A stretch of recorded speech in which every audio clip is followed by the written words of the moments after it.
Hoy es el primer capítulo, la primera lección acerca de Santiago, la epístola de Santiago. Por votación popular, hoy estamos con Santiago y esto me llena de gozo porque vivimos en la ciudad de Santiago. Por lo tanto, hay un contexto inmediato hacia nosotros muy particular con la epístola de Santiago. Bien, hoy vamos a centrarnos en el autor. Creo que es importante en el caso de la epístola de Santiago tener un poquito más de detenimiento acerca de quién es el autor, porque hay mucho debate. No sé si han estudiado algo acerca de él, han estado investigando. Espero que sí.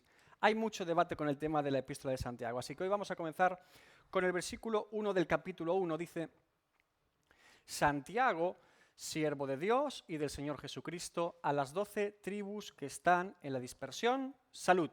Esa es la salutación inicial, como les dije, muy habitual en cualquier epístola del Nuevo Testamento. Un saludo inicial, donde el autor se suele identificar, no siempre. Por ejemplo, en Hebreos nadie se identifica, pero aquí tenemos a un tal Santiago, y da un breve saludo e indica a los destinatarios.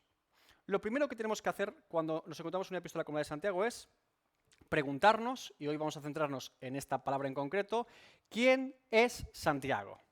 A ver, ¿quién es Santiago? Propuestas. Hermano de Jesús. Bueno, qué fácil lo tienen, de verdad. Más opciones, aparte de la obvia. Venga. El hijo de Zebedeo. Muy bien, hay un Santiago también. Recuerden que Santiago y Jacobo literalmente es el mismo nombre, ¿de acuerdo? Así que Jacobo quizá lo encontremos más fácilmente en Reina Valera del 60, ¿no?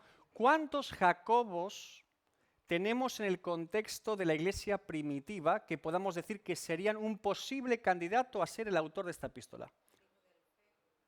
¿Cómo? Hijo de Alfeo, sí, que era apóstol de Jesús. Hemos dicho el hijo de Zebedeo, que también era apóstol de Jesús. Y hemos dicho, primero, el hermano o medio hermano de Jesús. Cuando digo esto de medio hermano de Jesús, lo hago de forma específica con Santiago, porque no es que sean medios hermanos por tener diferente padre, pero en este caso, siendo Dios Padre y Padre José, sí que digo medio hermano para que se entienda claramente, ¿vale? Simplemente con Santiago hago esta aclaración porque en este caso sí que es importante, ¿vale? Ahora, hay al menos 3 Jacobos, están bien identificados por su parte. Hay al menos 3 Jacobos en el Nuevo Testamento citados en varias ocasiones que potencialmente podrían ser este Santiago, ¿sí? Se entiende que es una persona que escribe a creyentes y que tiene cierta autoridad para hacerlo. Una epístola se entiende de un autor legitimado en el contexto de la iglesia primitiva para enviar esa carta, ¿de acuerdo? Ahora, 3 opciones. Aparecen los 3 Jacobos por aquí. Tenemos, en base a la tradición de la historia de la iglesia, Jacobo el mayor, Jacobo el menor, Jacobo el justo. Así se les suele nombrar a estos 3 Jacobos. Jacobo el mayor es reconocido como el hermano de Juan, el apóstol Juan, hijo de Zebedeo, uno de los 3 apóstoles más cercanos a Jesús. ¿Recuerdan que, por ejemplo, en la transfiguración solo están Pedro, Juan y Jacobo? Ese es Jacobo el mayor. Bien, el segundo es Jacobo, hijo de Alfeo, uno de los 12 apóstoles de Jesús y hermano de Judas Tadeo, que también era apóstol de Jesús. Este es conocido como Santiago el Menor o Jacobo el Menor, ¿sí? Y tenemos un tercer Jacobo, que es hijo de José y o María. Ahora hablaremos de esto, porque algunos dicen que José quizá tuvo un hijo, en este caso Jacobo, con otra mujer que no era María. Veremos por qué se dice semejantes cosas, por el tema de la virginidad de María, la religión católica, veremos estas cosas también. Este sería medio hermano de Jesús, indico medio hermano porque les digo que Jesús tenía un padre único que es Dios el Padre, por eso digo medio hermano, y fue pastor en la iglesia de Jerusalén. Lo encontramos en Hechos 15 en el Concilio de Jerusalén. Es conocido como Santiago o Jacobo el Justo. Así que tenemos 3 opciones, ¿de acuerdo? Normalmente principales son Jacobo el Mayor, una opción, Jacobo el Menor, otra opción, o Jacobo el Justo, tercera opción.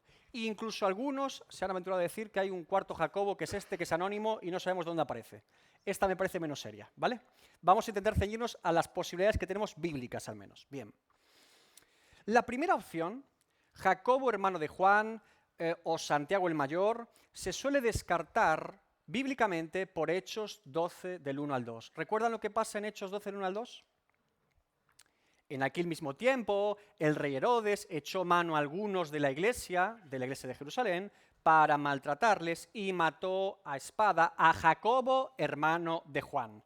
Este Jacobo el mayor murió muy pronto cuando la iglesia primitiva comienza a tener un avivamiento en Jerusalén. Herodes lo manda a matar. Por eso se suele descartar como posible autor de esta epístola, porque no tuvo tiempo físico para poder escribir una epístola a creyentes en la dispersión, en este caso creyentes judíos. ¿De acuerdo? Este es uno de los motivos principales por el que se descarta a Jacobo el Mayor como posible autor de esta epístola. Insisto, no se había consolidado la obra como para que fuese necesario todavía una epístola, y cuando la obra se fue consolidando, Jacobo ya estaba muerto. ¿De acuerdo? Así que Jacobo el Mayor es poco probable. ¿Bien? La segunda opción, Jacobo hijo de Alfeo, es interesante porque este era discípulo de Jesús, apóstol de los 12, y tenía un hermano llamado Judas Tadeo. Y lo encontramos en Hechos 1 al 13, cuando Jesús ya ha resucitado y va a ascender, y allí están los apóstoles. Fíjense en la lista de nombres. Dice, Pedro y Jacobo, Juan, Andrés. Ese Jacobo es Jacobo el Mayor, ¿recuerdan? Este muere en el 12, en el 1 está vivo todavía. Pedro y Jacobo, Juan y Andrés, Felipe, Tomás, Bartolomé, Mateo, Jacobo hijo de Alfeo, para distinguirlo de Jacobo hermano de Juan, hijo de Zebedeo, Simón el celote y Judas hermano de Jacobo. ¿Se dan cuenta? Judas Tadeo y Jacobo hijo de Alfeo eran hermanos y los dos eran apóstoles de los 12 de Jesús. ¿Por qué es interesante este asunto de la posible autoría de Jacobo el Menor o Santiago el Menor en esta epístola? Porque existe una triple interpretación posible de autores de la epístola de Santiago y Judas que tenemos en nuestras Biblias. Les explico detenidamente. Por un lado, sabemos que tenemos a un tal Jacobo que tiene un hermano llamado Judas y que es discípulo de Jesús, ¿de acuerdo? Apóstoles. Los encontramos en Mateo 10.3 y Marcos 3.18 y ahora en Hechos 1. Dos apóstoles de Jesús, uno se llama Jacobo y su hermano se llama Judas. Pero también nos encontramos con Marcos 6.3, donde se nos habla que Jesús tiene dos hermanos, uno llamado Jacobo y el otro llamado Judas. Y aquí comienza la controversia. ¿No es este el carpintero, hijo de María, hermano de Jacobo, de José, de Judas, de Simón? Alguno preguntará, ¿por qué en los tiempos de Jesús todos se llamaban igual, verdad? No había mucha variedad con los nombres. Es cierto, los judíos eran, si eras de Judá, Judas, si eras de Benjamín, Saulo, porque no se complicaban la vida, ¿verdad? Bueno, tenemos aquí un caso posible de un tal Jacobo, hermano de Judas, apóstol de Jesús, y ahora un tal Jacobo, hermano de Jesús, pero que no es apóstol, y también tiene un hermano llamado Judas. ¿Notan la controversia? Bien. El tema es que en la epístola de Judas se nos dice, el autor llamado Judas, que tiene un hermano llamado Jacobo. Y la cosa se sigue complicando. Vamos a Judas 1.1. Judas, siervo de Jesucristo y hermano de Jacobo, a los llamados santificados en Dios, Padre, y guardados en Jesucristo. Tenemos un problema, porque tenemos una dualidad y dos opciones muy claras. Las dos podrían ser posibles hasta ahora. Que Jacobo el menor, que tiene un hermano llamado Judas, sea el autor, o que Jacobo el justo, medio hermano de Jesús, que también tiene un hermano llamado Judas, sea el autor. Hasta aquí tenemos dos variantes posibles, ¿de acuerdo? ¿Me están siguiendo? Vayan siguiéndome en este árbol genealógico de posibles autores. ¿Por ahora todo claro? Sí, dos opciones. Hemos descartado la de Jacobo el Mayor porque muere prematuramente. Bien. Ahora tenemos que necesariamente, según el apóstol Pablo, lo más probable es que el autor de esta epístola sea alguien importante en la iglesia de Jerusalén. Y necesariamente tiene que ser hermano del Señor Jesús. Porque en Gálatas 1, 18 al 19, nos dice el apóstol Pablo, después, pasados 3 años, subí a Jerusalén para ver a Pedro y permanecí con él 15 días. Pero no vi a ningún otro de los apóstoles, sino a Jacobo, el hermano del Señor. ¿Notan? Empieza a estructurarse la idea de que hay un Jacobo, hermano del Señor Jesús, que era importante en la iglesia de Jerusalén. Y ahora tenemos un nuevo caso en el que Pablo argumenta que los hermanos del Señor Jesús habían estado participando en la obra. ¿Recuerdan en 1 Corintios 9:5? Cuando argumenta que él también tiene derecho a venir con una esposa cristiana y que le sustentaran económicamente, dice, no tenemos derecho de traer, se refiere a él y a Bernabé, con nosotros una hermana por mujer, como también los otros apóstoles y los hermanos del Señor y Cefas es Pedro. ¿Se dan cuenta? Es evidente, a la luz de los textos de Pablo en sus epístolas, que los hermanos de Jesús tuvieron cierta relevancia en la Iglesia. ¿Sí? ¿Me van siguiendo? Bien. Aquí tenemos un problema donde se bifurcan los caminos entre la Iglesia católico-romana y la Iglesia protestante evangélica en base a dicha interpretación. Porque lo que ocurre es que los católicos, para no desacreditar la opción de que sea este supuesto hermano de Jesús, pero respetando que María fue virgen y siempre fue virgen y no tuvo más hijos, lo que resuelven es que Santiago el menor y Santiago el justo son la misma persona. Y que realmente lo que era primo de Jesús, no hermano. ¿Sí? ¿Me siguen siguiendo por ahora? Lo que hacen los católicos es, bien, en vez de tener dos opciones, es la misma persona. Es esa persona que fue apóstol de Jesús, que era primo de Jesús y que después, eventualmente, fue alguien importante en la iglesia de Jerusalén. Y Santiago el menor y Santiago el justo, ¡bum!, son la misma persona. ¿Por qué los católicos, en este caso, suelen ser favorables a esta interpretación de unificar a estos dos Santiagos, el menor y el justo? Principalmente, como le digo, por el asunto de su mariología, su doctrina sobre la Virgen María. Ustedes deben saber que un católico cree que la Virgen María no solamente fue virgen cuando concibió a Jesús y cuando lo dio a luz, sino que se mantuvo virgen toda su vida. Es decir, nunca mantuvo relaciones sexuales con José ni con ningún otro hombre y que por lo tanto no tuvo más hijos. Solo fue madre de Jesús, ¿sí? Hasta tal grado ellos abordan esta idea de María, que María no solamente fue virgen, sino que no murió. ¿Ustedes también sabían esto? Los católicos defienden que hubo una asunción de María, que María fue llevada en cuerpo y en espíritu literalmente al cielo sin morir necesariamente. Y que intercede por nosotros, y que es mediadora del mediador, y un montón de cosas. Y ahí es donde ellos, para preservar su doctrina sobre la Virgen María, deben descartar que María tuvo más hijos. Aunque los textos que acabamos de mencionar, todos dicen hermano del Señor Jesús, porque la palabra es hermano, como veremos después. Mateo dice algo muy interesante. ¿Cómo interpretamos este texto bíblico con el asunto de que si María tuvo más o no tuvo más hijos? Mateo 1,25.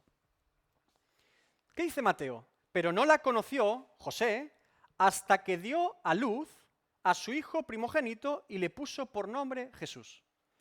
¿Qué se entiende en este versículo para ustedes? Lo que parece, aparte, fíjense que la Biblia, Dios es maravilloso, porque su palabra nos deja estos detalles para que evitemos confusiones. Lo que parece indicar el apóstol Mateo, evidentemente en su evangelio, es que José no mantuvo relaciones sexuales con María hasta que ésta dio a luz a Jesús.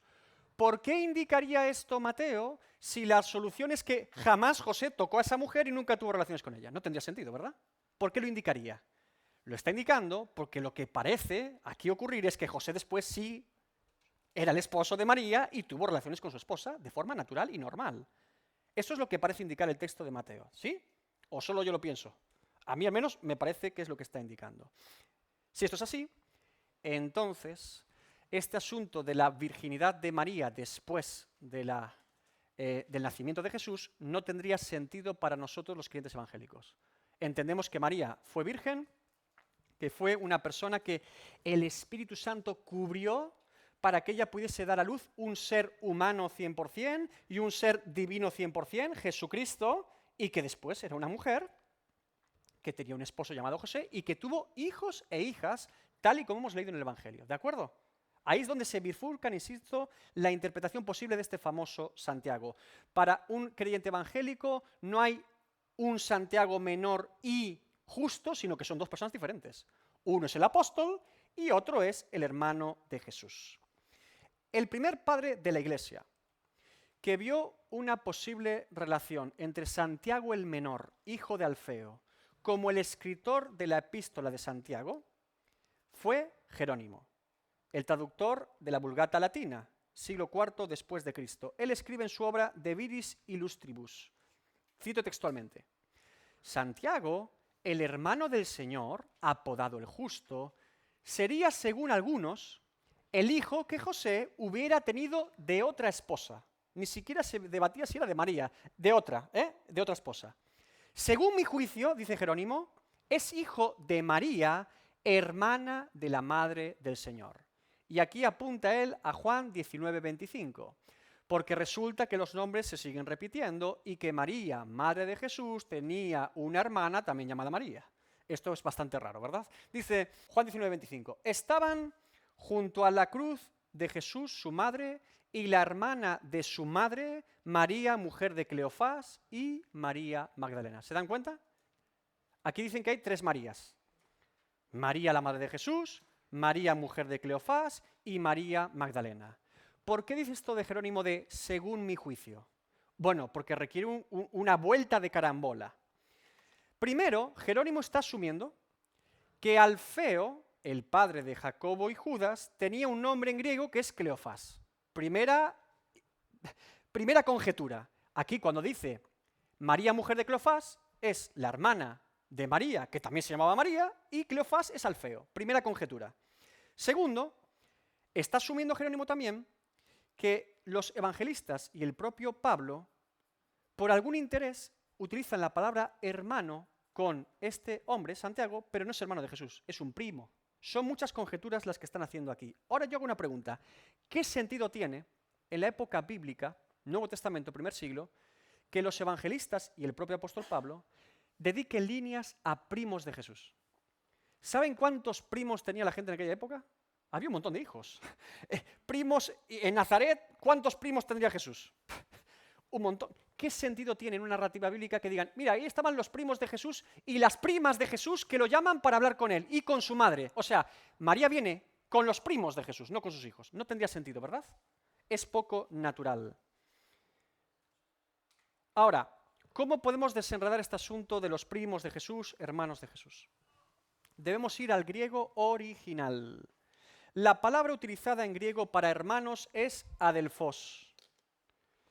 Es la palabra que se utiliza en todo momento en el Nuevo Testamento para hablar de hermanos. ¿Sí? Adelphos.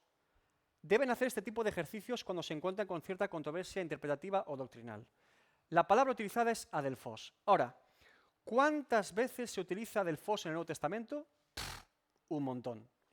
Y todas y cada una de ellas se refiere o a hermanos de sangre o a hermanos en la iglesia, que se toma de hermanos de sangre. Cuando decimos mi hermano en la fe, eso es tomar la palabra hermano para decir que somos hermanos, Jesucristo es el hermano mayor o primogénito y Dios el Padre, ¿sí? Ahora, adelphos siempre es para hermano. Por ejemplo, Mateo 1:2. Abraham engendró a Isaac, Isaac a Jacob y Jacob a Judá y a sus hermanos. ¿A quién se está refiriendo Mateo? A los 11 tribus de Israel, ¿verdad? No se está refiriendo a sus primos. Adelphos. Segundo ejemplo, Mateo 4:18. Andando Jesús junto al mar de Galilea, vio a 2 adelphos, hermanos, Simón llamado Pedro y Andrés, su hermano, adelphos, que echaban la red en el mar porque eran pescadores. ¿Alguien hoy en día cree que Andrés y Pedro eran primos? Ni siquiera la Iglesia Católica. Dicen que son hermanos. Y es la misma palabra, adelphos. Otro ejemplo, Mateo 4:21. Pasando de allí, vio a otros 2 hermanos, otros 2 adelphos, Jacobo, hijo de Zebedeo, y Juan, su hermano, en la barca de Zebedeo, su padre, que remendaba sus redes y los llamó. ¿Alguien duda que Jacobo y Juan, hijos de Zebedeo, eran hermanos? Adelphos otra vez. Bien. Marcos 6:17, otro ejemplo más. Porque el mismo Herodes había enviado a Juan, al Bautista, y le había encadenado en cárcel por causa de Herodías, mujer de Felipe, su hermano, adelphos, pues lo había tomado por mujer. ¿Recuerda la controversia de Herodes? ¿Por qué Juan el Bautista es encarcelado por Herodes? Porque Juan el Bautista denuncia públicamente que Herodes ha tomado la mujer de su hermano, no de su primo, ¿sí? Y por último, llegamos a Mateo 13:55, con la misma palabra, y dice, ¿no es este el hijo del carpintero? ¿No se llama su madre María y sus hermanos adelphos, Jacobo, José, Simón y Judas? Es un poco sospechoso, ¿verdad? Siempre interpretamos como hermanos, pero llegamos a la familia de Jesús y son primos. Porque la Virgen sigue siendo virgen, evidentemente. Este es el único motivo. ¿Sí? ¿Se entendió? Bien. Ahí os he puesto el nombre en griego traducido al castellano, interpretado al castellano, el griego original. ¿Sabe alguien qué significa G80? Esta es de nota, venga. ¿Ah? Concordancia Strong, correcto. Hay un estándar hoy en día en el mundo evangélico, en general, que es la concordancia Strong. James Strong hizo una concordancia que te permite buscar una palabra en griego o en hebreo, por ese número, y ver cuántas veces aparece en la Biblia. ¿Qué es lo que yo he hecho con Adelfos? ¿Por qué he sacado versículos tan rápidamente? Porque vas a la concordancia y dices, bueno, ¿cuántas veces aparece? Aparece un montón. A ver qué textos aparece. Pero si está diciendo que es hermanos, hermanos, hermanos, hermanos, hermanos. ¿Sí? ¿Por qué pone G? Porque es griego, Nuevo Testamento. Si fuese en el Antiguo Testamento pondría H, hebreo. ¿Sí? Estas cosas deben saberlas. G80 es la palabra número 80 en griego, del Strong, en griego, Nuevo Testamento evidentemente. Le va a encontrar usted solo versículos del Nuevo Testamento. Si fuese H80 sería hebreo y sería otra palabra diferente. ¿Sí? ¿Se entendió? Después de ese paréntesis, mi pregunta es sencilla. En este punto no coincidimos en la interpretación del posible autor de Santiago, porque los evangélicos consideramos que la Virgen María fue virgen hasta que dio a luz a Jesús, tal y como dicen las Escrituras, y que a partir de ese momento no hay ningún impedimento para María de tener más hijos e hijas, tal y como parece relatar los evangelios, y que adelfos significa hermanos, y que por lo tanto hay un interés especial en los evangelios de mostrar que Jesús tenía hermanos. ¿Sí? En este caso, Santiago es el que nos interesa a nosotros. Por eso podríamos decir que la mayoría de eruditos evangélicos y protestantes concuerdan que Santiago, el autor de la epístola, es el hermano de Jesús. Ahora, ¿quién es este hombre y qué más cosas podemos saber de él? Bueno, este hermano de Jesús se convirtió en dirigente de la iglesia de Jerusalén después de que Pedro saliese de la iglesia. Hechos 12:17. Pero él, haciéndoles con la mano señal de que callasen, les contó cómo el Señor le había sacado de la cárcel. Este es Pedro cuando es rescatado por un ángel de la cárcel, ¿recuerdan? Y llega allí a la puerta, y Rode no abre la puerta. ¡Ábrame la puerta! Y se olvidan de abrir la puerta al pobre Pedro, ¿no? Ahora entra en la casa y dice, Dios me ha sacado. Y dijo, haced saber esto a Jacobo y a los hermanos. Los hermanos se refieren a los hermanos en la fe, en este caso, ¿sí? Y salió y se fue a otro lugar. Ahora, es Hechos 12:17. ¿Cuándo había muerto Jacobo el mayor? Hechos 12, 1 al 2. Es después. ¿Se dan cuenta? Tiene que ser otro Jacobo. Por lo tanto, lo más probable es que sea Jacobo el hermano del Señor.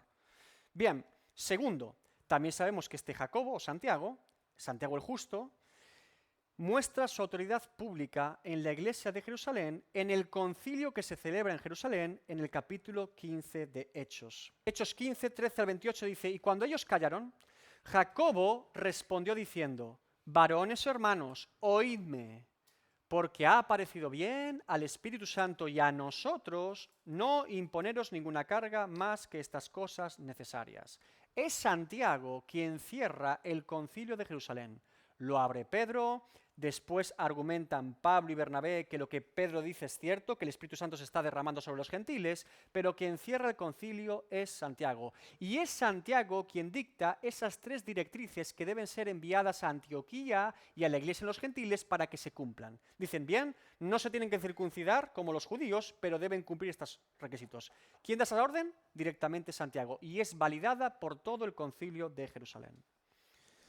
También sabemos, según el apóstol Pablo y Lucas, que este hombre Santiago fue columna, alguien importante en la iglesia de Jerusalén. Gálatas 2:9.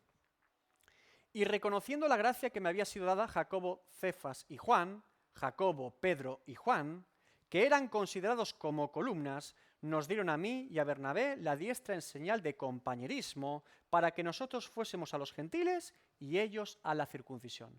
Aquí ya se está relatando cómo el ministerio de Santiago fue enfocado a judíos creyentes. Hechos 21, 18 al 19, casi al final del libro de Hechos, y al día siguiente, ¿recuerdan cuando Pablo llega a Jerusalén y es apresado? ¿A quién está buscando Pablo? Está buscando a Santiago. Y al día siguiente, Pablo entró con nosotros a ver a Jacobo, está buscando al pastor de la iglesia, y se hallaban reunidos todos los ancianos, el presbítero, a los cuales, después de haberles saludado, les contó uno por una las cosas que Dios había hecho entre los gentiles por su ministerio. Así que tenemos, por lo tanto, a un hombre con autoridad relevante en la iglesia primitiva, llamado Santiago, que es hermano del Señor. Mi pregunta es, solo habría una posible objeción para confirmar la autoría de la epístola de Santiago, siendo este hombre el hermano del Señor Jesús. ¿Por qué Pablo llama apóstol a Santiago? Porque vamos a ver que en Gálatas 1, 18 a 19 lo llama apóstol. Y aquí está la controversia de que algunos piensan que es Santiago el menor y no Santiago el justo. Gálatas 1, 18 a 19 dice: después, pasados 3 años, subí a Jerusalén para ver a Pedro y permanecí con él 15 días, pero no vi a ninguno otro de los apóstoles sino a Jacobo, ¿sí? El hermano del Señor. Aquí está la controversia. Hermano del Señor, pero apóstol. Pero hemos dicho que Santiago, el hermano del Señor, no era de los 12. ¿Por qué Pablo lo llama apóstol? Opciones. Porque vio a Jesús. 500 personas vieron a Jesús resucitado y no eran apóstoles. ¿No? Dicen Corinto que vieron 500 personas, no todos eran apóstoles. ¿Te imaginas? Yo soy apóstol. Bueno, calma, calma, forastero. Pero era un requisito. Bien, más. Adelante. El apóstol Pablo llama apóstol a Bernabé también, Sí. en una ocasión, creo que para referirse como enviado o mensajero. Que apóstol no significa necesariamente el ministerio apostólico de la época. ¿Vale? Adelante. Porque el mismo Pablo, ahí en 1 Corintios 9:5, Uh-huh. cuenta cómo fue la conversión de Santiago, porque el mismo Jesús se le presentó Bien. y lo llenó del Espíritu, Bien. lo envió a ellos, ¿no? Al apostolado. Este es un tema muy importante. Yo sé que estamos dando un poco de vueltas y espero que les quede algo de lo que he dicho, pero es importante lo que estamos haciendo. Créanme que es muy importante, sobre todo para la epístola de Santiago. Recuerden que la epístola de Santiago es una de las más controversiales del Nuevo Testamento. De hecho, fue de las últimas en aceptarse en el canon bíblico. Y recuerden, veremos la semana que viene, que Martín Lutero lo llamó la epístola de paja, porque había ciertas controversias que él no entendía la doctrina de la epístola de Santiago. Uno de los motivos por el que la epístola de Santiago fue aceptada inicialmente como canónica dentro del Nuevo Testamento, como canon bíblico, es que la escuela de Alejandría, iglesia católica de los siglos 3, 4, etc., al principio de todo, argumentaban que necesariamente solo una epístola era aceptada como dentro del canon bíblico si era de un apóstol. Por eso el católico tiene la tendencia de juntar el apóstol de los 12 con Santiago el Justo, porque para ellos se resuelve todo. La Virgen queda virgen, es apóstol y al canon bíblico, ¿sí? De una sola se arreglan todos los problemas. Pero no es tan sencillo lo que está pasando aquí. Porque nosotros argumentamos que sí, era hermano del Señor, hermano, hijo de María y hijo de José, pero que no era de los 12. Que tenemos a Jacobo el mayor y Jacobo el menor, que no son Jacobo el justo, que eran 2 apóstoles de Jesús, pero ese no lo era. Y como bien ha dicho Elena, que hay un evento particular de la conversión de Santiago que es citada por el propio Pablo, que es después de Jesús resucitado. Ahora, ¿cómo yo concilio esa realidad con que sea un autor de la Biblia canonizado o que sea válido para el Nuevo Testamento? Aquí hemos argumentado primero su autoridad en la iglesia de Jerusalén. Es obvio que es un hombre con autoridad. Es el pastor de la iglesia. Es verdad que Pablo le llama apóstol también, que podía ser entendido como un apóstol en aquel momento. Yo les voy a decir algo que puede desengranar este asunto. Sabemos que Santiago el Justo, este hermano de Jesús, no cumplía con todos los requisitos que un apóstol necesitaba en Hechos 1 al menos. ¿Recuerdan los requisitos que ponen Pedro y el resto de apóstoles para sustituir a Judas Iscariote? ¿Lo recuerdan? Vamos a Hechos 1, 21 al 22. Hay una serie de requisitos. Vamos a ver qué exigen los apóstoles para que haya candidatos que sustituyan a Judas Iscariote. De hecho, solo salen 2, Barsabás y Matías, y después sabemos que sale Matías, ¿no? Dice, es necesario, pues, que de estos hombres que han estado juntos con nosotros todo el tiempo que el Señor Jesús entraba y salía entre nosotros, discípulos de Jesús en su ministerio, comenzando desde el bautismo de Juan, desde el principio del ministerio de Jesús, hasta el día en que entre nosotros fue recibido arriba, hasta la ascensión, uno se ha hecho testigo con nosotros de su resurrección. ¿Qué está diciendo Pedro como argumento para ser apóstol de los 12? discípulo desde que comenzó el ministerio público de Jesús en su bautismo hasta su muerte, resurrección y ascensión. Y solo salen dos candidatos, Barsabás y Matías. No hay más opciones en ese momento, ¿sí? Ahora, precisamente por esto, yo considero que Pablo afirma a Santiago, hermano de Jesús, que sabemos que no fue discípulo de Jesús, como apóstol en su epístola a los Gálatas.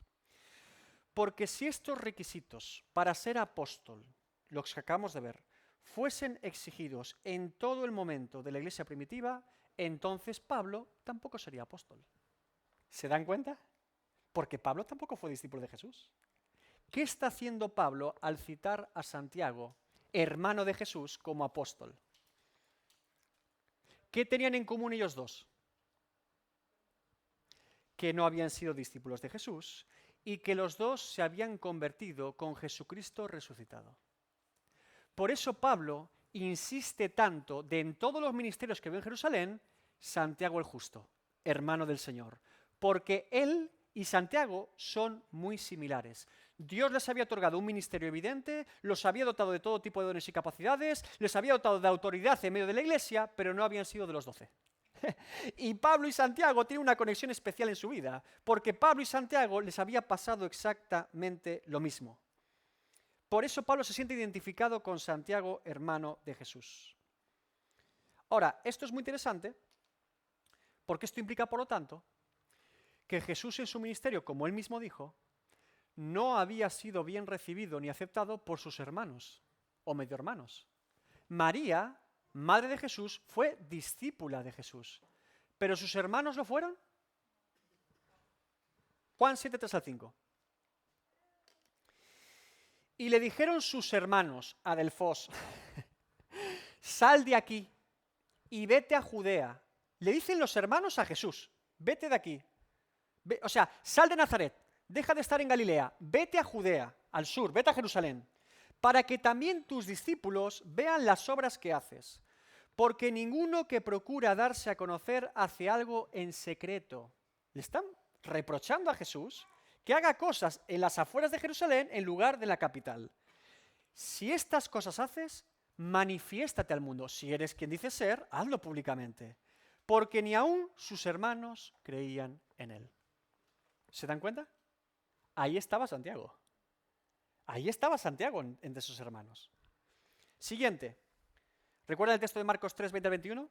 Y se agolpó de nuevo la gente, de modo que ellos ni aún podían comer pan. Cuando lo oyeron los suyos, aquí muchos eruditos dicen que los suyos se refiere a su familia, porque después vamos a ver que están los hermanos y María esperando a poder hablar con Jesús, vinieron para prenderle porque decían, está fuera de sí. Querían apartarlo de las multitudes. Jesús está fuera de sí, hay que ocultarlo. Eso es lo que pensaban los hermanos. Marcos 6, 3 al 4. Leemos el texto completo. ¿No es este el carpintero, hijo de María, hermano de Jacobo, de José, de Judas y de Simón? ¿No están también aquí con nosotros sus hermanas? Oye, si estamos hablando de primos, insisto, yo descarto la interpretación de Delfos como primos ya en este punto, ¿no? Y se escandalizaban de él. ¿Quiénes? Los hermanos. Y los de Nazaret que lo conocían. Mas Jesús les decía, no hay profeta sin honra, sino en su propia tierra, Nazaret, y entre sus parientes y en su casa. ¿Qué está diciendo Jesús? ¿Qué está diciendo? ¿Quiénes no creían en Jesús como Mesías cuando Jesús estaba en plena ebullición de su ministerio? Sus hermanos, sus parientes cercanos, su familia. Hemos dicho que María se demuestra en el Evangelio que sí, pero el resto. Santiago decía, el primogénito se ha vuelto muy raro. Santiago no creía en Jesús, Judas tampoco. Aquí son afirmaciones claras de que los hermanos de Jesús no creyeron en Jesús como Mesías durante el ministerio de Jesús. Y desde mi punto de vista, estos textos no están por casualidad en los evangelios, sino que están dando una narrativa precisa de lo que ocurrió a Jesús con sus hermanos directos. No es hasta que Jesús resucita que Santiago tiene un encuentro verdadero con Cristo como su Señor y Salvador, que es exactamente lo mismo que le pasó al apóstol Pablo. Vamos a 1 Corintios 15, 6 al 8, que es donde Pablo lo explica con precisión. Fíjense en los después. Fíjense lo que hace Pablo. Esto es maravilloso.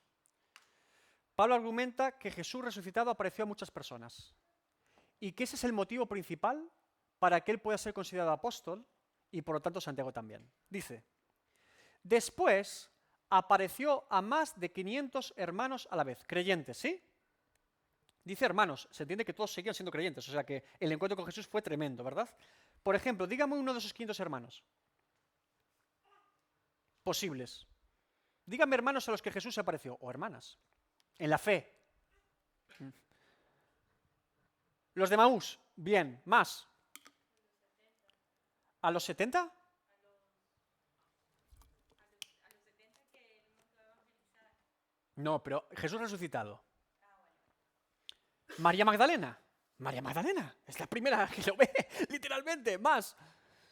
Tomás, que era de los 12, ¿no? Dice el apóstol Pablo, después apareció a más de 500 hermanos a la vez, de los cuales muchos viven aún y otros ya duermen, ya han muerto, ¿sí? Después, no en el mismo evento, sino en un evento particular, apareció a Jacobo. Después, a todos los apóstoles. Y al último de todos, como a un abortivo, me apareció a mí. ¿Qué está haciendo Pablo con después, después, después, después? Está separando grupos independientes, ¿sí? No los pone en la misma narrativa. Dice 500 hermanos, Jacobo, a los apóstoles y a mí. ¿Se dan cuenta? ¿Qué está haciendo Pablo? Diferentes eventos, diferentes personas. Todas ellas habían visto a Cristo resucitado. Y él ubica a Santiago antes que a los 12 y a él el último, como el último de los apóstoles.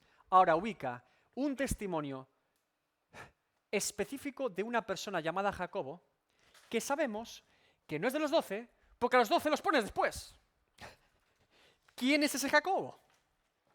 Tiene que ser el hermano del Señor, que no era creyente, que no creía en Jesús, pero que Jesús se le aparece de forma específica a él, ¿sí?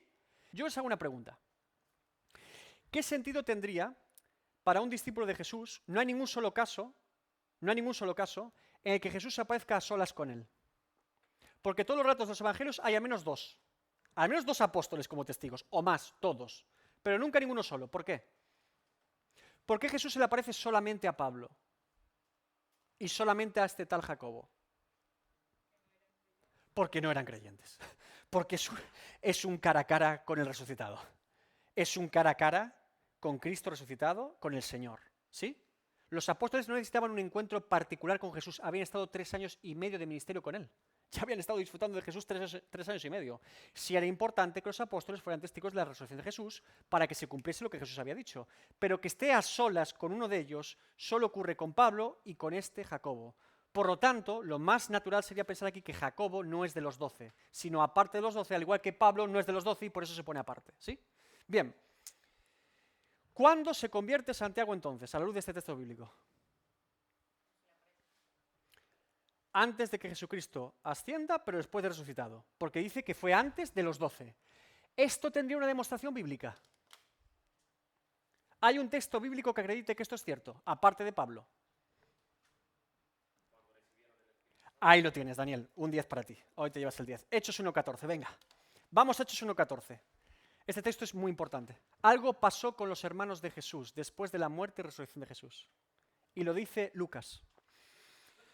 Todos estos perseveraban unánimes en oración y ruego, los 120, con las mujeres y con María, la madre de Jesús, y con sus hermanos. ¿Quién estaba en el aposento alto antes del día de Pentecostés? Santiago. Por eso tiene sentido que Santiago, ya desde el principio de la iglesia de Jerusalén, cuando comienza el avivamiento en el día de Pentecostés, es una columna en la iglesia ya. Había sido lleno del Espíritu Santo y había estado desde el principio del inicio de la obra en Jerusalén. El Hechos 1.14 ya está Santiago allí. Los hermanos de Jesús, los que no creían en Jesús, los que pensaban que estaba loco, los que decían, bueno, vete a hacer algo público, por favor, esos que estaban Esos estaban todos allí con los 120. Estaban ya en el aposento alto. Cristo había hecho una obra de transformación y de conversión en ellos. ¿Sí? ¿Van entendiendo la narrativa? Insisto, este es mi planteamiento sobre este asunto. Estoy siendo altamente categórico porque se debe ser así. Usted puede decir, yo no estoy de acuerdo y lo respeto profundamente, pero yo le doy la interpretación que yo le puedo decir a la luz de los textos bíblicos. Este Santiago, medio hermano de Jesús, tuvo un encuentro con Jesucristo resucitado, al igual que Pablo lo tuvo camino a Damasco. Ambos, Pablo y Santiago, fueron llamados por Cristo mismo al ministerio después de su resurrección. Por eso, insisto, Pablo habla tanto de Jacobo, el hermano del Señor, porque creo que hay un cierto vínculo especial en su testimonio de lo que ellos vivieron. Mira, ahí están los 12, y Pablo y Santiago, nosotros no somos de los 12, ¿no? Pero hemos visto que Cristo resucitado, ¿verdad? Piénselo por un instante. Los 12 tenían toda la legitimidad de haber sido discípulos fieles a Jesús durante todo su ministerio. Habían visto el comienzo, habían visto el momento de más fulgor y esplendor del ministerio de Jesús, donde las multitudes venían, 5.000 comían, la entrada triunfal a Jerusalén, habían visto la crucifixión, aunque habían huido, pero eran discípulos, estaban ahí, habían visto todo el ministerio. Pero Pablo y Santiago no. Santiago sí conocía del ministerio de su hermano, pero no había sido partícipe de él porque no había creído en él. Pablo tampoco. Por eso hay esa cierta conexión entre los dos. Por tanto, la conclusión más obvia es que si el motivo por el que no se debe considerar la epístola de Santiago como canónica porque no es de los 12, entonces tampoco debe considerarse ninguna epístola de Pablo como canónica, porque tampoco es de los 12. Y por lo tanto es Pablo quien legitima la epístola de Santiago, principalmente. Porque si aceptamos Romanos, Gálatas, Filipenses, Colosenses y todas las epístolas de Pablo, apóstol de Jesucristo a los gentiles después de la resurrección de Jesús, deberíamos aceptar en el mismo grado y forma la de Santiago si es el hermano de Jesús que se convirtió después y que fue columna en la iglesia de Jerusalén.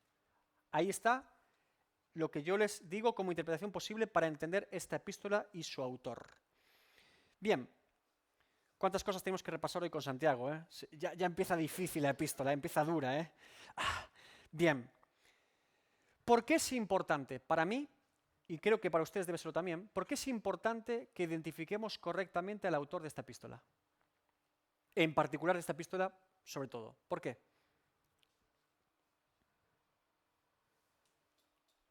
Con Pedro no tuvimos tanta importancia, pero ¿por qué con Santiago es importante? Porque, como os he dicho antes, es una epístola muy controversial en la historia de la Iglesia. Principalmente, como les he dicho, Martín Lutero, por ejemplo, la quería descartar del canon bíblico. Un error mayúsculo de Martín Lutero, por cierto. Si sabemos que el autor de esta epístola fue pastor en Jerusalén, un ministerio dedicado a los judíos, ¿sí? Podemos entender mucho mejor su énfasis en la epístola con respecto a las obras. Les hago una pregunta. ¿Ustedes sabían que en la iglesia primitiva había dos clases de creyentes? ¿Creyentes judíos y creyentes gentiles? ¿Por qué hacemos esta división constante y lo vemos constantemente en las epístolas? ¿Qué significaba ser creyente judío y creyente gentil? La diferencia entre un creyente judío y un creyente gentil es que un creyente judío, técnicamente, lo único que tenía que hacer es entender y aceptar que Jesucristo era el Mesías prometido. El judío ya vivía de forma piadosa. El judío no era un inmoral porque cumplía la ley. El judío no era un borracho porque cumplía la ley. El judío no adoraba ídolos porque adoraba al Dios verdadero, ¿sí? ¿Cuál era la reforma en la vida de un judío de la época? Reconocer a Jesucristo como Señor y Salvador, que no es poco, y saber que es salvo por la fe y no por las obras, ¿sí? Eso es básicamente el cambio de un judío que se convertía a Jesucristo. Ahora vamos al mundo gentil. ¿Qué implicaba para un gentil convertirse a Jesucristo? Todo. No sabía nada. Adoraba ídolos, los sacrificaba, comía la carne, algunos se prostituían, tenía una vida totalmente corrupta y disoluta, no conocían el Antiguo Testamento ni las Escrituras. Todo empezaba de cero. Era todo nuevo. Lo único que sabían era un poco de filosofía griega y de una vida lujuriosa prácticamente. Ese era el contexto gentil de la época. Ahora, el creyente judío se convertía y su vida externa realmente no cambiaba mucho porque ya cumplía con lo que era una vida piadosa de un creyente. Simplemente cambiaba su doctrina con respecto a Cristo, ¿sí? Pero un creyente gentil. Ahora entendemos por qué Santiago es mucho más exigente con el judío creyente con las obras. Porque lo que no admite Santiago como judío creyente es, tú dices que tienes fe y te das a la vida loca. Pero, ¿cómo vas a hacer esto? Si cuando eras judío no lo hacías. ¿Entienden? Se entiende mucho mejor la lógica de la epístola de Santiago sabiendo quién es su autor. ¿Y a quién está dirigida la epístola? A judíos en la dispersión, ¿sí? Por eso estamos haciendo este repaso, porque después vamos a encontrar ciertos textos que sabiendo quién escribe el pastor de Jerusalén, diremos, pues que tiene sentido. Es que él está apuntando a un tipo de creyente muy particular que se está olvidando de su vida que ya vivía antes de Cristo. Porque ¿qué sentido tiene que un judío que cumpliese la ley, simplemente por hacer obras, cumplía la ley, hacía todo, ahora se convierte a Cristo y es un sinvergüenza? Antes ayudaba al prójimo, ahora soy creyente y dice al hermano, cúrate tú mismo. Dice que esto no tiene sentido. No tiene sentido, ¿verdad? No tiene sentido. Es lo que está amonestando Santiago en su epístola. Bien.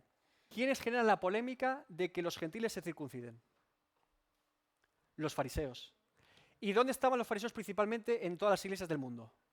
En Jerusalén. ¿Y quién era su pastor? Santiago.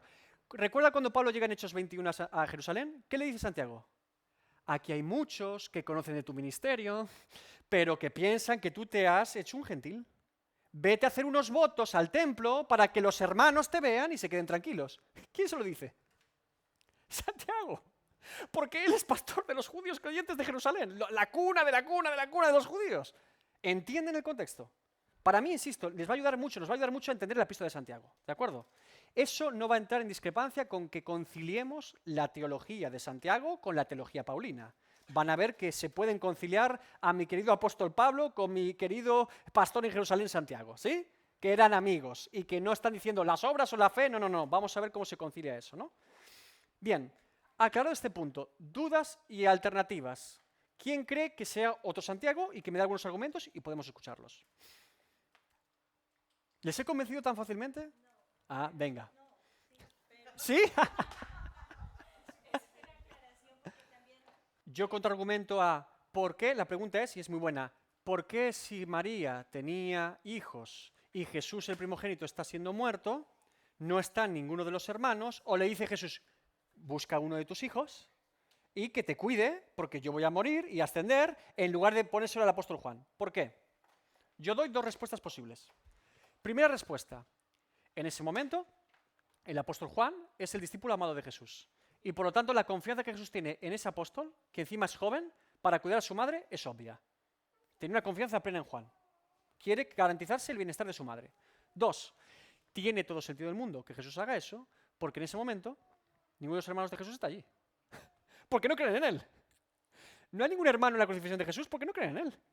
María está como discípula, pero los hermanos no. ¿Se dan cuenta? La transformación es después. Entonces, la bendición o beneficio de este caso de Juan, el único apóstol presente de la crucifixión de Jesús, es ser partícipe de una ordenanza de Jesús específica para él. Cuida a mi madre. Gloria al Señor. Me parece muy natural. O sea, para mí no entraría en debate con el asunto de que no tiene hijos, sino de que no estaban presentes en la crucifixión. Y ya sabemos por qué, porque no creían en él. ¿Sí?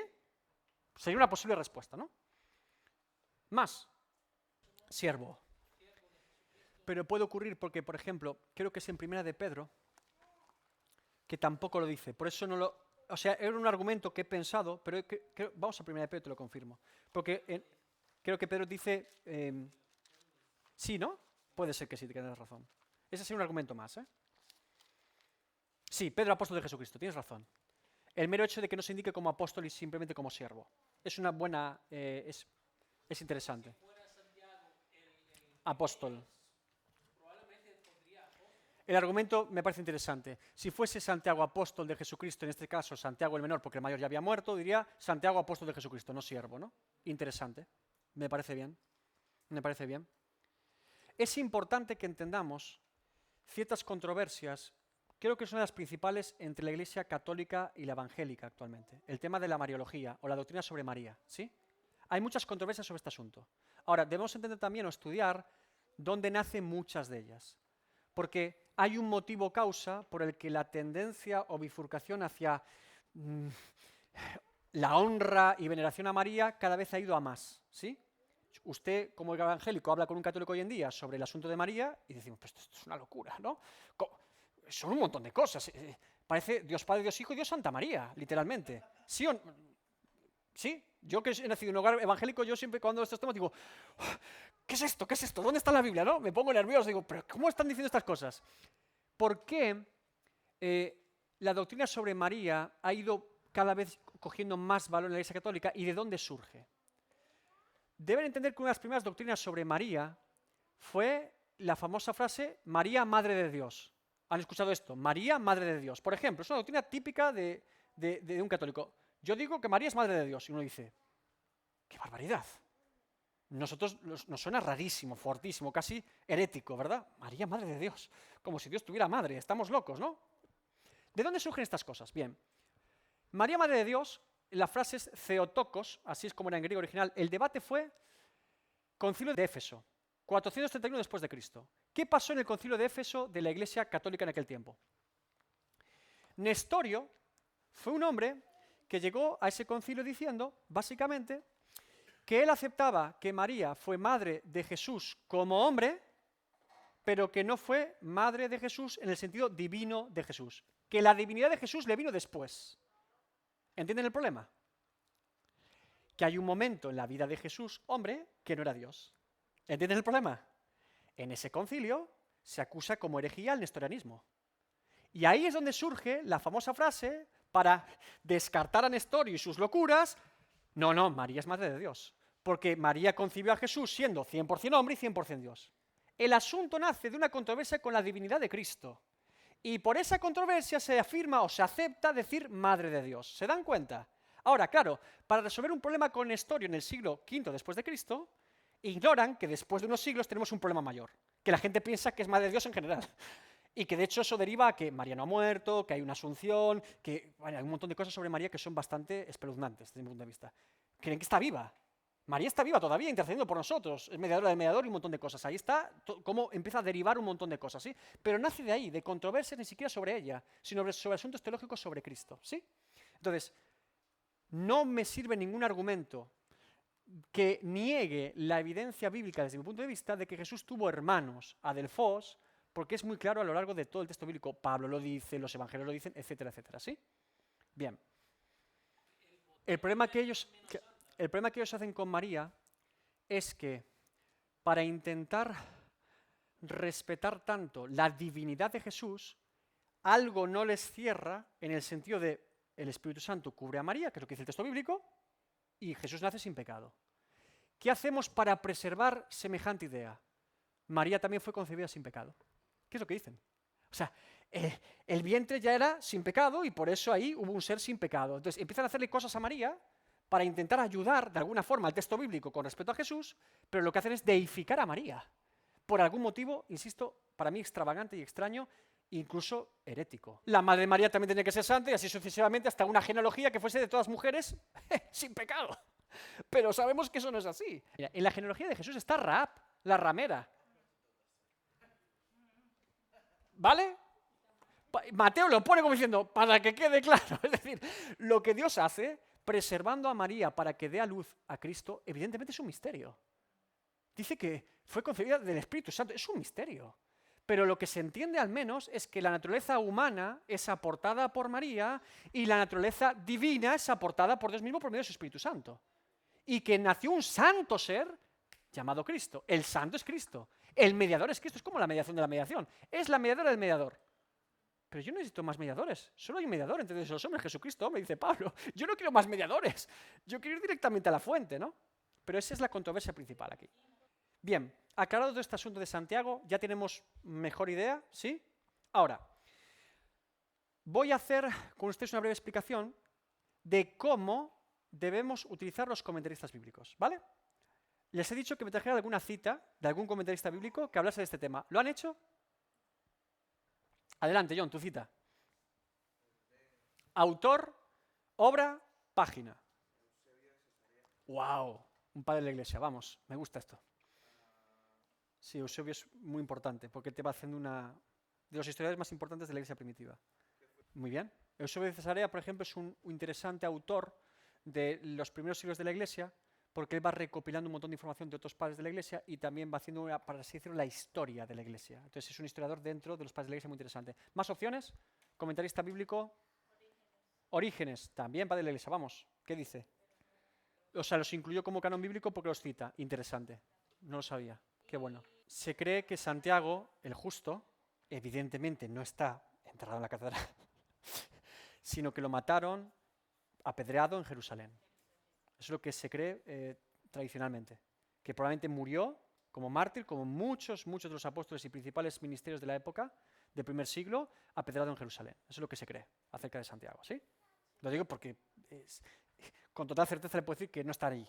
O sea, es que no es improbable, es que es impensable. No. No, porque no le dio tiempo a salir de Jerusalén. Santiago es un ministerio muy autóctono. Lo máximo que podemos ver en su epístola es que escribe a judíos en la dispersión. O sea, él es un... A mí me encanta cuando Pablo dice, nos dieron la diestra en señal de compañerismo, a mí y a Bernabé a los gentiles, y ellos a los judíos. No tiene sentido que Santiago fuese a gentiles a la otra parte de un mundo a la que ni siquiera llegó Pablo, que quería llegar, porque Pablo quería llegar a España. Pero Santiago aquí, buscando judíos, bueno, si después de 1492 no encuentra ninguno, que los echamos a todos, ¿no? Pero no tiene mucho sentido. Históricamente al menos no. Tampoco se descartaría, por ejemplo, que Pablo llegase. Ese sí que parece bíblicamente... Él quiere ir a España, pero es poco probable que llegase, que es interceptado antes en Roma y ya queda, ¿no? Hay una persecución muy fuerte ya después, sobre todo con Nerón, que ya todos los planes de muchos de ellos cambian, ¿no? Que hubiera sido de la iglesia en Finisterre de Pablo, ¿no? Santiago, precioso. ¿Cómo podemos gestionar los comentaristas bíblicos? Porque lo más obvio para un caso como este decía, bueno, ¿quién es el autor de Santiago? Lo que voy a hacer rápidamente, me busco un buen comentarista que me guste y lo leo. ¿Y qué dice? Hermano de Jesús, porque tim, pam, pum, y me convenció. El hermano de Jesús. No hagan esto nunca con las Escrituras. No lo hagan. ¿Cómo debemos utilizar un comentarista bíblico? El comentarista bíblico hay de todo, ¿vale? Pero en general, generalizando, diríamos que es un erudito de las lenguas originales, un hombre de Dios, busca un hombre de Dios, evidentemente, un buen creyente, que nos da una serie de explicaciones y comentarios acerca de lo que la Biblia dice normalmente, ¿sí? Y nos da un contexto histórico también si es historiador, ¿vale? Ahora, lo que solemos hacer cuando queremos saber algo es leer varios. Leo A, me gustó, me convenció. Leo B, este no me gustó tanto, no me convenció como el primero. Leo C, este dice lo mismo que el primero. Pues ya está, tengo la verdad absoluta. He cogido dos buenos y ya me han dicho lo que yo quería escuchar. No hagamos esto nunca con un comentarista bíblico. La idea no es que usted vaya a leer un comentario bíblico esperando que le digan algo que no sabe. Lo ideal con el comentarista bíblico es que usted ya haya interpretado el texto bíblico, ya haya entendido el texto bíblico, ya haya hecho el ejercicio sobre él y con una idea clara de lo que usted cree que es correcto en la palabra de Dios, ahora coja el comentarista bíblico, 1, 2, 3 o 4, ¿vale? Y no lo compare con su interpretación todavía. Cójalos y que se peleen entre ellos. Que se peleen entre ellos. ¿Por qué? Porque usted no es comentarista bíblico, hombre. Le van a machacar, le van a decir 4 cosas y va a decir, pues tendría razón, hombre. No. Tranquilo, usted quédese todavía con su interpretación. Que se empiecen a pelear entre ellos. Porque evidentemente entre ellos va a haber uno que diga una cosa y otro otra cosa. Y es entre ellos donde usted va sacando cosas que le parecen interesantes. Aunque algunas no las supiese, o otras ya las sabía porque hizo un estudio sobre ese texto, ¿sí? Ahí aparecen textos que no sabía usted, ahí aparecen palabras en griego que han mirado ellos y que dan una argumentación de por qué significa esto, que ellos se vayan peleando y cuando usted ya tiene más o menos una idea de lo que ellos han dicho, tiene una conclusión, ahora la compara con su interpretación, ¿sí? Pero usted ya la tenía, Por ejemplo, ¿qué he hecho yo con este ejercicio? Hemos hecho un ejercicio hoy de Jacobo, Santiago, hemos hecho una palabra de Santiago, no hemos hecho más que una palabra, ¿no? ¿Qué es lo que hice yo? Lo primero que hice es, vale, Santiago es el autor de la epístola, ¿verdad? Tengo que buscar cuántos Santiagos hay en el Nuevo Testamento. ¿Cómo hago para buscarlo? ¿Qué utilizo? Concordancia, Strong, Santiago, Jacobus. ¿Cuántos Jacobus me aparecen en el Nuevo Testamento? Leo los textos, ¿vale? A la luz de estos textos podría decir, al menos yo, que hay 3 Jacobos. ¿No? 3 Jacobos. No les he puesto el mayor y el menor, eso lo veo después, pero 3 Jacobos. El hijo de Zebedeo, el hijo de Alfeo y el hermano del Señor. ¿Sí? 3. Ya tengo 3. Eso lo he sacado yo, no hace falta que me diga un comentarista. Uno mismo hace la concordancia, ¿vale? Ya tengo los 3. ¿Quién de los 3 podría ser? Y ahora empiezas a mirar la historia de cada uno en el Nuevo Testamento. Vale, el primero no, porque se ha muerto. El segundo no se dice nada más que es apóstol. Y el tercero, se habla un montón de él. El hermano del Señor, Pablo habla de él. ¿Sí? Empezamos a sacar una lógica de cada uno de ellos. Ahora, después de hacer este ejercicio, sacas una conclusión propia. Pues yo creo que tiene que ser Jacobo, el hermano del Señor. Por esto y por este motivo. Ya tengo mis argumentos bíblicos, ¿sí? Es lo que yo entiendo. ¿Me puedo equivocar? Por supuesto que me puedo equivocar. Pero es lo que yo entiendo hasta ese punto. Solo me ha ayudado de la Biblia, de una concordancia y si quieres de un diccionario bíblico, de griego, ¿vale? ¿Vale? Eso es lo que yo creo. Ahora veo comentaristas. Por ejemplo, a mí me pasó que hoy leí el comentario Beacon. Hoy lo leí. Yo hice este ejercicio durante la semana y hoy leí el comentario Beacon. Casa Nazarena, ¿no? El comentario Beacon dice el autor exactamente lo mismo que le he dicho yo. Muy parecido. Luego os le paso si quieren el texto original.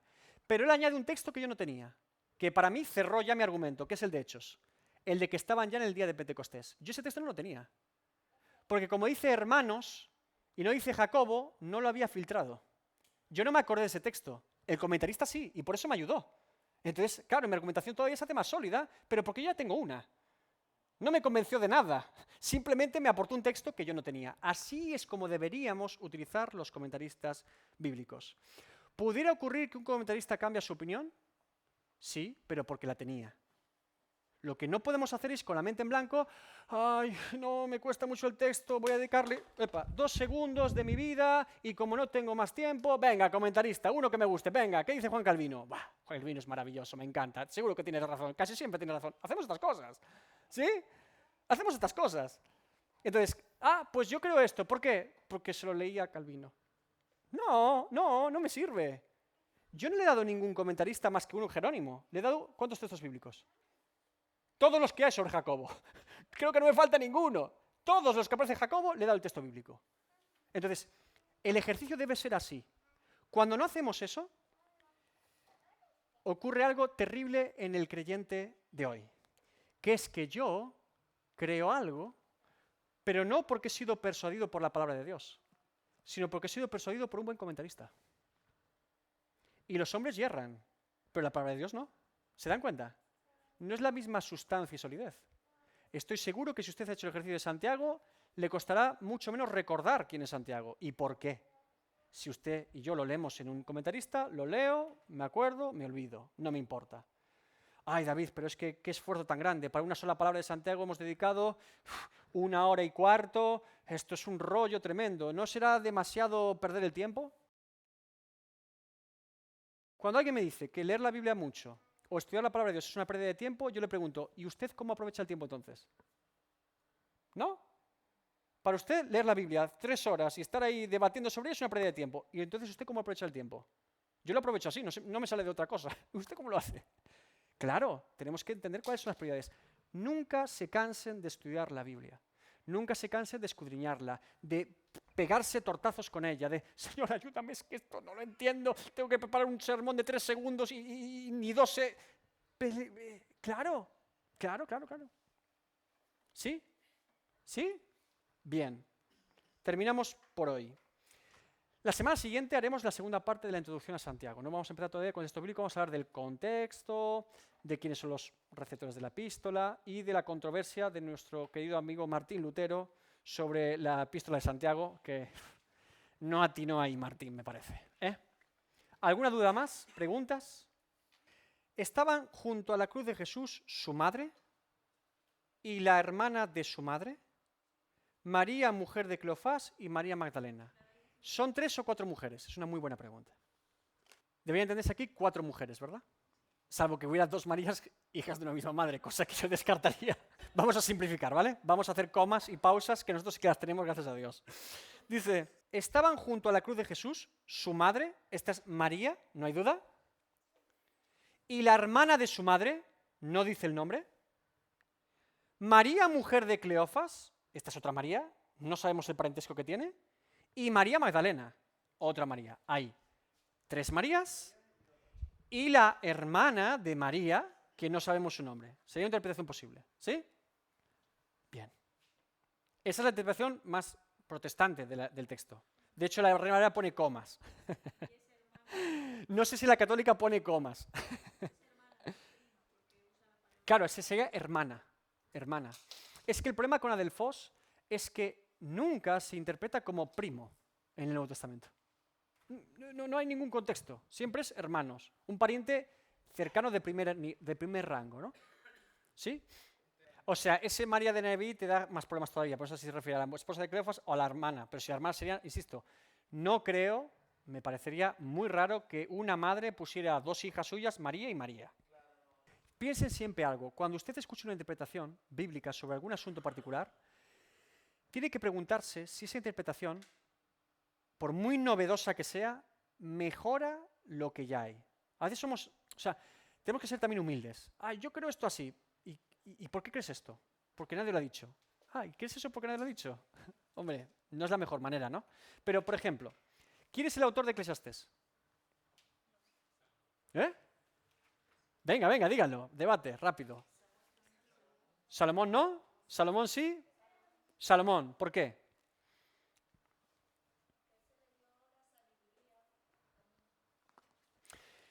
Algo muy interesante con Eclesiastés. Todos concordaríamos, y el que no sería algo muy raro, que el autor que escribió, por ahora no vamos a entrar en ese debate, pero que la persona que habla es Salomón, ¿verdad? Hijo de David en Jerusalén, el hombre más sabio, tuvo todo, riquezas, nadie hubo como él en Jerusalén. Todos atribuyen, los comentaristas que afirman o descartan la autoría de Salomón, todos coinciden en que la persona que está hablando es Salomón. Es evidentemente una atribución a Salomón. Ahora, la pregunta es, ¿por qué no podría ser el autor Salomón? Los argumentos actuales son, porque el lenguaje es demasiado avanzado y sabio para su época. ¡Pero es que Salomón! ¡Es que Salomón! No me sirve. Es que yo creo que debería ser el rey Ciro. Rey Ciro llamándose hijo de David en Jerusalén. ¿Estamos locos? Es que yo creo que podría ser Ezequías o Josías. ¿Tú crees que Ezequías o Josías dirían de sí mismos que fueron el rey más grande de Jerusalén sabiendo que existe Salomón antes que ellos? Claro, ahí vamos. Son interpretaciones alternativas, pero no mejoran la que tenemos, habitual, ¿no? Pasa lo mismo con Santiago y con otros muchos textos. No, yo creo que es esto, pero mejora lo que hay. No, lo está empeorando. No me está dando ninguna solución, me está dando más enigmas. Porque entendemos. Entonces, a veces tenemos que ser consecuentes un poco, entender, vale, esto lo dice el autor, el comentarista, pero esto mejora algo, lo que ya sabíamos, ¿o no? Bien, terminamos. Señor, yo te doy gracias por esta introducción a Santiago. Señor, espero, Dios mío, que tú nos pongas ganas ya de empezar con el texto bíblico, con lo que tenemos por delante en esta epístola, pero es bueno comenzar, Señor, apuntalando ciertas ideas claras sobre la autoría, sobre los destinatarios, el contexto, Señor, el contexto para que nos ayude a entender el texto. Señor, que nunca nos obsesionemos tanto con el contexto como para olvidarnos del texto, sería terrible. Pero de la misma forma, Señor, que no seamos tan ingenuos de querer ir a un texto, leerlo de forma azarosa y pensar que vamos a entender todo de forma simple y sencilla, sin haber escudriñado tu palabra y entender quién es el autor, quiénes son los destinatarios, la época en la que fue escrito, etcétera. Señor, sabemos que quien nos ilumina para entender tu palabra es el Espíritu Santo, y eso es una obra sobrenatural que proviene de ti. Pero de la misma forma, Señor, nosotros debemos aportar todo el esfuerzo y tiempo y dedicación para entender tu palabra. Una cosa no está en riña o conflicto con la otra. De nuestra parte está el interés, el tiempo y la dedicación de querer conocer tu palabra, y por tu parte, Señor, está revelárnosla, iluminarnos para entenderla, Señor, porque realmente es una obra que tú haces en el creyente cada día, Señor. Te doy gracias por la vida de mis hermanos en esta noche en el nombre de Jesús. Amén.